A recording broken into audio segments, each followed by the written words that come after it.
Oh my God, it's time for another adventure with HiddenIncaTours.com. And today we're going to be visiting the island of the moon in Lake Titicaca. And just getting there is an adventure in itself because you have to fly over the Andes Mountains. In this case, we came from Pisco on the coast of Peru and then went through Cusco. And then you fly over Lake Titicaca, which takes about half an hour because it is the highest navigable lake in the world. And then we touch down at the airport at El Alto, La Paz, in Bolivia. And then you take the state-of-the-art Teleférico tram system.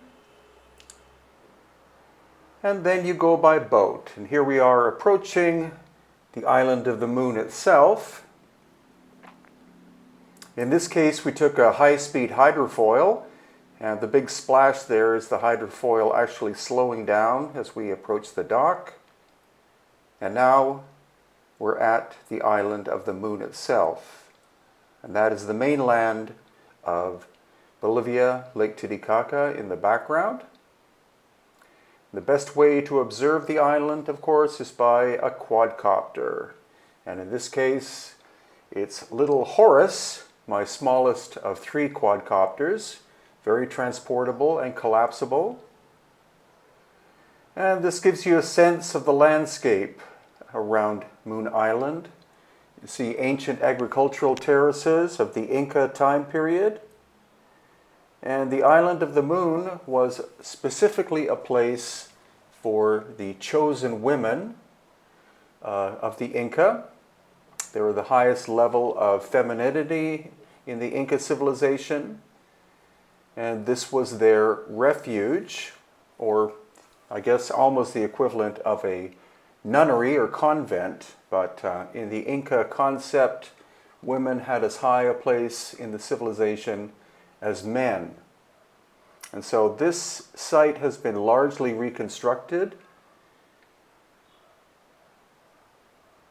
And you can see its composition is actually quite simple. It's rough-hewn stone with clay mortar, and then the clay mortar is used to cover the surfaces in order to give the buildings a very pleasant appearance. They're the standard-looking trapezoidal shapes that you find at many Inca structures.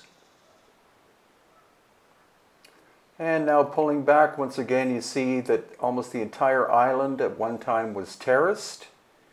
And I don't know how many of these chosen women lived here, probably several hundred.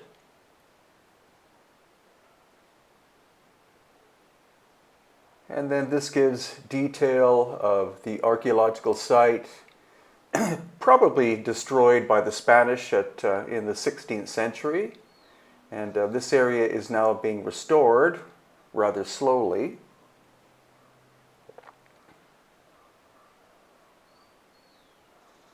And then this gives you a view of the quadcopter going out to have a look at Lake Titicaca. If you look very carefully, you can see the Andes in the background on the left-hand side. Others are covered in cloud because it's snowing at this point. And here again we see the very, again, quite simple construction of the Inca complex. And not that many tourists visit the island of the moon as compared to the island of the sun, but it's well worth it if you are in the area of Lake Titicaca. And as a little bonus, here we are at the island of the sun, which is much, much larger and quite close by. And this is a view of one of the Inca Sun Temples. Again, not a sophisticated structure. It would still be quite complex in terms of the number of people required to build it. But remember that all of the complex polygonal work that you see in the city of Cusco is pre-Inca. This is what an actual Inca structure looks like.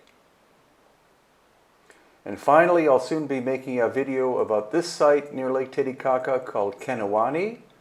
It's unknown what civilization or culture created it. So if you're interested in joining us in Peru and Bolivia, we have 3 tours for you in 2019. The Inti Raymi Inca Celebration of the Sun. There are 7 spaces left on that tour.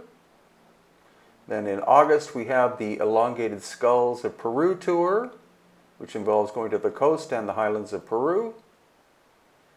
And also we're going to Turkey in September of 2019. Very excited about that. And finally in November 2019, the Serpentine Mysteries Tour of Peru and Bolivia. Thank you.